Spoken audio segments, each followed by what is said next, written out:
Hello, you're watching Traveling with Grecos, a channel where we like to share our adventures to help others get the most out of their vacations. This video is part one of a series from one of our many trips to Florida. In this trip, we took our first Royal Caribbean cruise, went to Disney World, and even checked out a few other things Florida has to offer.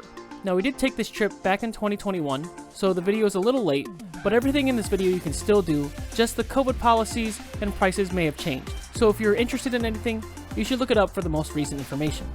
Let's get started. Our flight was on Thanksgiving Day.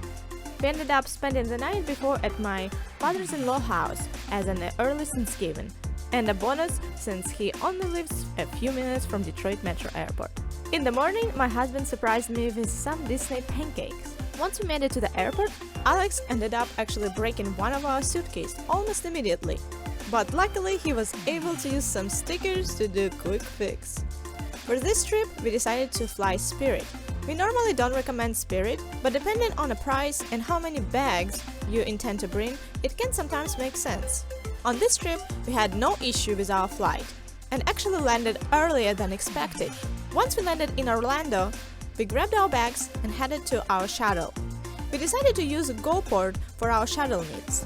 There isn't a lot of reviews of GoPort, but we have used them twice and have nothing but good things to say about them. If you do not know what GoPort is, it is an all-in-one hotel and shuttle service for getting to and from Port Canaveral.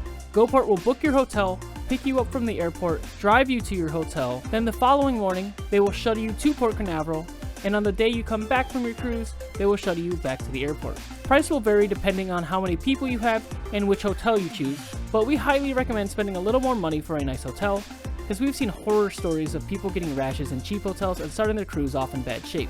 We spent about $213 for the two of us staying in a Hampton Inn. The biggest tip we can give you for your cruise is to always fly the day before your cruise. The cruise will not wait for you if your flight is delayed or cancelled, and they will not give you a refund. So it is always a good idea to spend just a little bit more money to go the day before to make sure that you make it to your cruise in time. And if you get there extra early, Orlando has a lot to offer that you can check out, such as Disney Springs, or you can head down to the International Drive that has a variety of fun things to check out. We ended up landing pretty late, so we just wanted to grab some food before going to bed. Unfortunately, being Thanksgiving, there was not a lot open. But luckily, IHOP was right next door to the hotel, so we were able to grab some food. We did feel a little bad because we believed there was only 3 people working in the entire restaurant, so we tried to be as nice as possible and give them a good tip to try to make their day a little better. Our hotel reservation came with free breakfast, so we got to enjoy some good food while waiting for the shuttle to arrive. Once the shuttle showed up, and we had to make a stop at 2 more hotels to pick up passengers before heading to Port Canaveral. And on the way, the driver was giving us a tour, as well as Florida's future plans for the construction that was going on. He also helped us try to find dolphins while we were going over the bridge, but unfortunately we didn't see any that day. Once we arrived at port, we got out and made sure our bags had the right tags on them, and don't forget to tip your driver and luggage handlers. Now, during our cruise, they still had a lot of COVID policies. We had to prove our vaccination status, and we had a set time to check in that they actually followed. Our original time was 2 p.m. I kept checking the few days leading up to our cruise, and I was able to land at 11 a.m. check-in time. So by the time we arrived to port, we were able to walk right in, instead of having to wait. Going through security and checking in was a fairly easy process, and only took about 20 minutes. We were stopped by security for extra screening and still made good time. Once on board, we did a whole tour of the ship to check it out. We didn't do it, but if you want to hit the pools and jacuzzis with small crowds, this is a great time.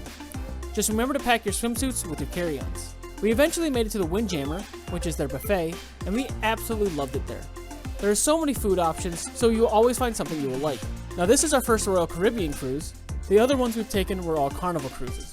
We plan on doing a future video comparing the two, but we believe that Royal Caribbean's buffet was better, and also Royal Caribbean's pizza was way better than what we saw on Carnival. However, the one thing I did not like about Royal Caribbean is they closed their ice cream station fairly early every day. On Carnival, it was 24/7 ice cream, so that definitely was a big bummer for me. Right around 2 o'clock, they made an announcement that our rooms were ready. We headed down to check out our room, and unfortunately, our luggage was not at our door. We actually ended up finding our luggage a little bit later down the hall. It was just delivered to front door. The room itself was amazing.